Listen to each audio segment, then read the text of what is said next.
February 2011 Roundup. February is by far the busiest month in the mobile phone releases calendar. Most major manufacturers were showing off high-end smartphones at Mobile World Congress in Barcelona, typically running Android.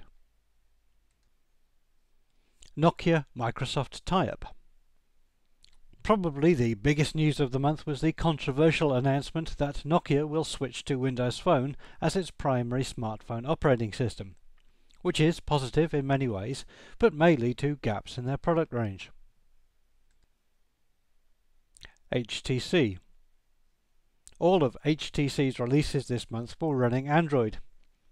HTC's first tablet device, the 7-inch HTC Flyer, is one of the best looking tablets that we've seen, but promises to command a premium price tag. A pair of phones for Facebook fans, the HTC Cha-Cha and Salsa, come with a dedicated button to keep you in touch with your friends.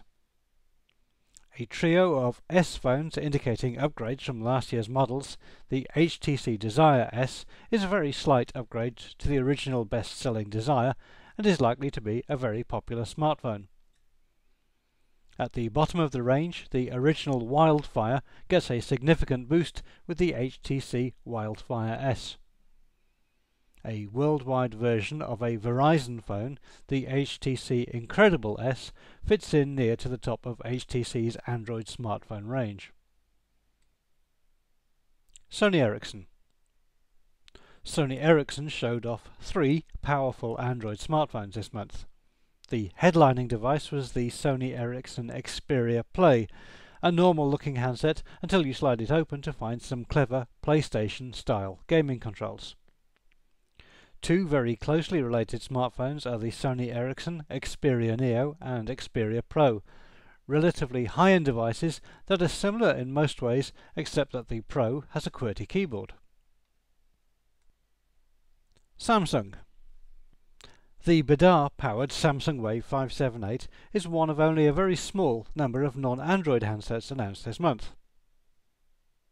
One of last year's best Android phones gets a significant upgrade with the Samsung Galaxy S2.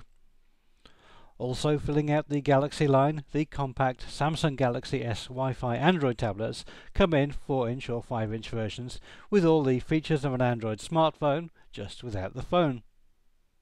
And right at the other end of the tablet market, the Samsung Galaxy Tab 10.1 is much bigger, faster and easier to use than last year's original Tab device. HP. HP showed off a new version of its WebOS platform, bought from Palm. Out of these, the HP Prey 3 is an interesting smartphone and a huge improvement over the original Palm Prey models. Doing pretty much the same thing as the Prey 3, but in a much more compact package, is the HP Veer. HP also showed that they're keen for WebOS to compete with the iPad with the HP TouchPad tablet. LG.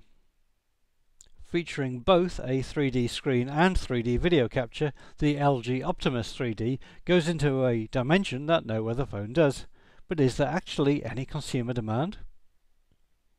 LG also get into the game with their own tablet, also with 3D video capture, the LG Optimus Pad. Other manufacturers.